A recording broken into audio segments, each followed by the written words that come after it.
Alors je n'ai rien préparé, un peu comme d'habitude, et je vais me laisser aller à deux choses.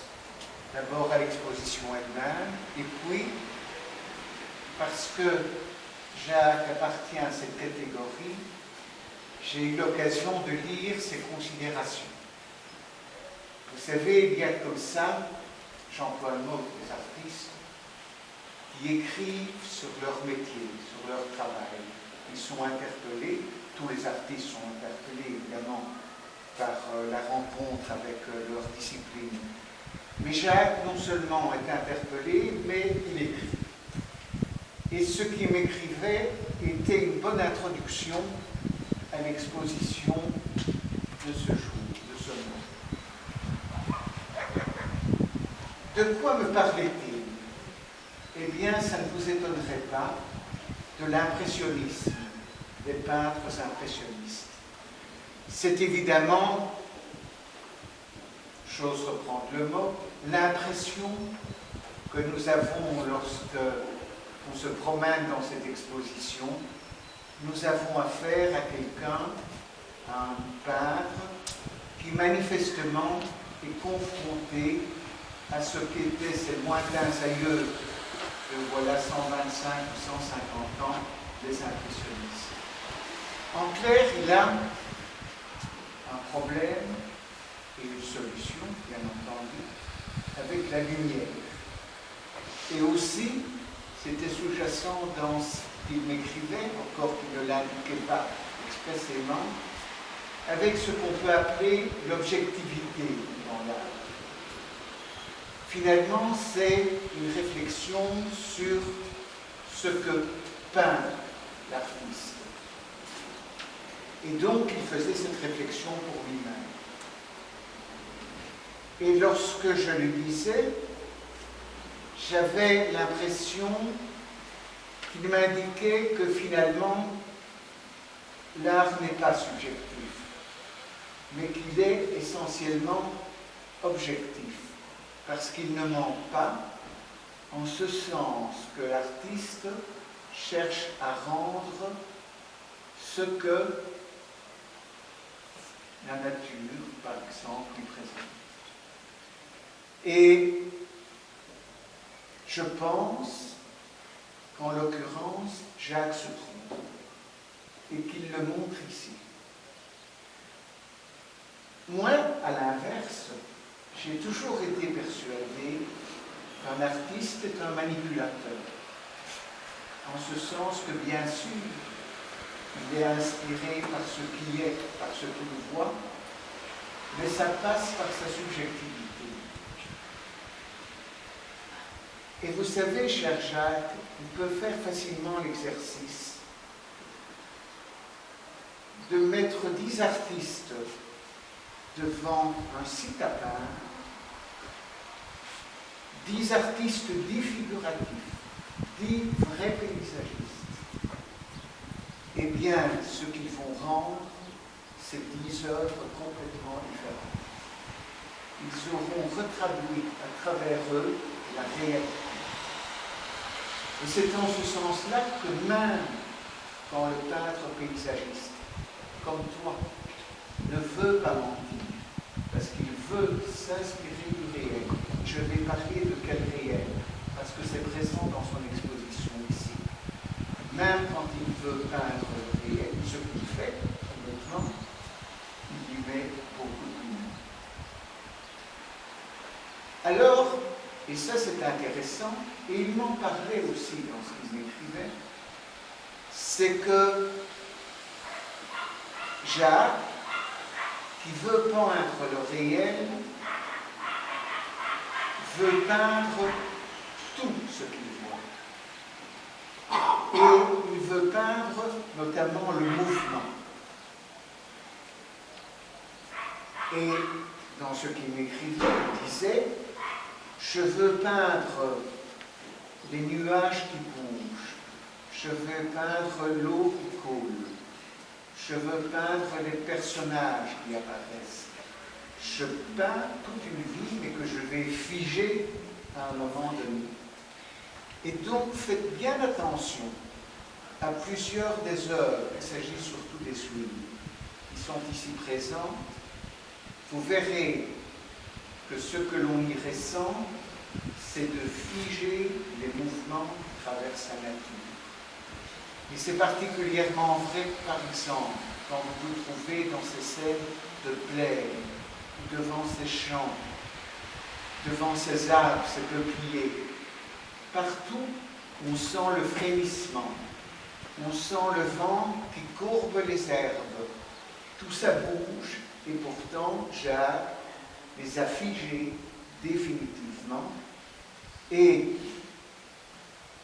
ce peintre, qui est essentiellement un peintre de la lumière, quand même, c'est un vrai successeur des impressionnistes dans ce sens-là. Ce qu'il réussit le mieux, c'est de nous rendre cette nature qui bouge, qui frémit, qui frondit, mais le moment est arrêté. D'une certaine façon, il pose le même acte qu'un photographe, c'est-à-dire qu'il va fixer les choses. Quand un photographe prend une photo, il fixe. De nouveau, il en va pour les photographes comme pour les peintres. On va dire, ils manient une mécanique, ils vont tous faire la même chose. Mettez 10 photographes devant un site, par exemple le Pont Saint-Lambert ici, en leur demandant de photographier, vous aurez 10 photographies différentes. Tout ça en mettant le même, mais en étant bien sûr confronté à une réalité, une nature des objets qui existent et qui sont. Donc cette peinture de Jacques Valerio est une peinture non seulement qui est belle à regarder, qui est belle à ressentir, mais en plus de ça, il nous donne à réfléchir, à méditer sur tout ce que, je reprends le terme qu'il n'aime pas, tout ce que l'artiste est capable et bien capable de faire. Donc c'est tout ça qu'on ressent dans cette exposition, qui est un clin d'œil. Alors ce clin d'œil, vous allez le voir à travers des paysages d'ici, de la vallée de la Soie. Il y a des superbes tombeaux de géants qui sont représentés, il y a d'autres points de nature. La vallée de la Soie, bien entendu. Il y a des tableaux qui sont inspirés par sa région, entre Sambre et Meuse.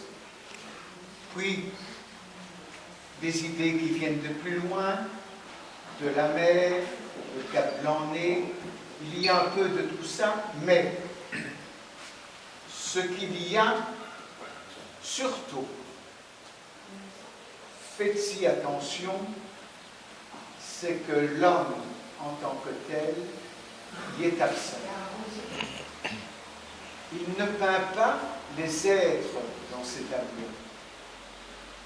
C'est pas pour ça quand même que l'homme est absent, comme je le disais. Pourquoi? Parce qu'il peint une nature qui, évidemment, est essentiellement travaillée. Quand il peint un champ, même s'il n'y a pas d'être humain, c'est un homme qui est à la base de ce champ. Et donc c'est tout ça qu'on retrouve dans son œuvre, qui est très interpellante. La manière dont il nous présente notre vallée est différente de ce que nous voyons d'habitude. Et en ce sens-là, il nous fait un apport bien concret pour la lecture des paysages que nous aimons. Alors je terminerai par une autre allusion qu'il faisait dans les pages qu'il me transmettait.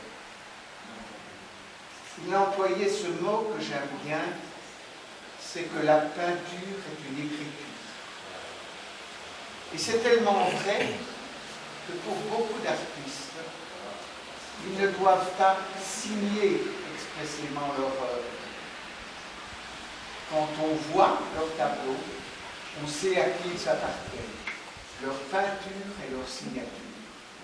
Jacques est de cette catégorie, il ne nous trompe jamais, Il peint toujours avec la même homogénéité.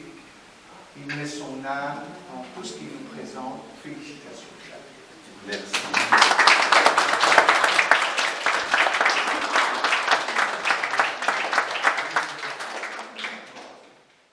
On a une amie, je vais vous la présenter, qui s'appelle Isabelle.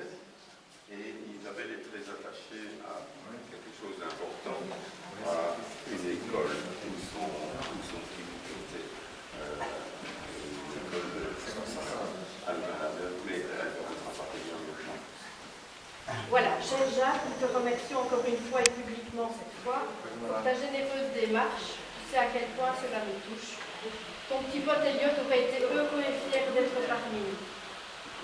Je vais maintenant m'adresser à vous tous au nom de l'ASBL Escalpade que je représente aujourd'hui. Donc, mesdames, messieurs, nous sommes très touchés par l'initiative de Jacques d'avoir choisi de soutenir l'association Escalpade à l'occasion de son exposition de peinture impressionniste qui s'ouvre aujourd'hui à la Glycine dans ce beau village de Fresnes-sur-Semois. Choisir de soutenir notre belle association dans ce cadre, c'est nous donner l'occasion de sensibiliser un public amateur de nature et d'art à la question du handicap et de mettre en lumière d'une manière singulière les besoins spécifiques des personnes handicapées au parcours de vie extraordinaire. Escalpade fêtera prochainement son 25e anniversaire et depuis un quart de siècle, les réalisations s'enchaînent. Une école fondamentale d'enseignement spécialisée de type 4 pour les handicaps moteurs à Louvain-la-Neuve, une école secondaire du même type animal, un centre d'activité de jour pour adultes de grande dépendance à Louvain-la-Neuve et l'agrandissement des 2 écoles afin de répondre aux besoins croissants de la population de la région.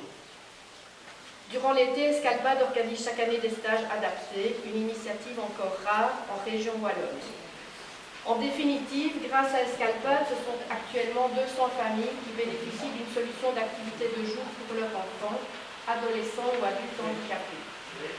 Si Escalpade a pu se développer, c'est grâce à l'énergie de centaines de bénévoles, grâce à l'implication de professionnels passionnés et surtout grâce à la générosité du grand public, au soutien financier de particuliers, de services clubs et de fondations. Cette exposition vient s'ajouter à la longue liste des initiatives ayant permis toutes ces réalisations et nous vous en sommes très reconnaissants. Et ce n'est pas terminé. Pour les prochaines années, nous avons choisi de mettre le cap sur le polyhandicap et sur le résidentiel afin d'offrir une solution d'activité de jour aux enfants, ados et adultes polyhandicapés, ainsi qu'une solution d'hébergement pour les adultes polyhandicapés de grande dépendance. Pour réaliser ces projets, bien sûr, nous aurons besoin de nombreux soutiens. D'avance, merci pour le vôtre, en vous souhaitant un gros succès pour cette exposition. Et je lisais un texte de la part de Martine Mortelmans, qui est coordinatrice générale, et Frédéric Lemers, qui est président de la SBL. Voilà, je vous invite, si cela vous intéresse, à prendre un petit papier que j'ai déposé sur les appuis de fenêtre. Vous y trouverez des liens de vidéos qui parlent d'elles-mêmes sur les réalisations d'Escalpade. Et si vous êtes davantage intéressé, il y a des petits livrets peut-être plus détaillés, dont il y a d'autres exemplaires là-bas. Voilà. Merci.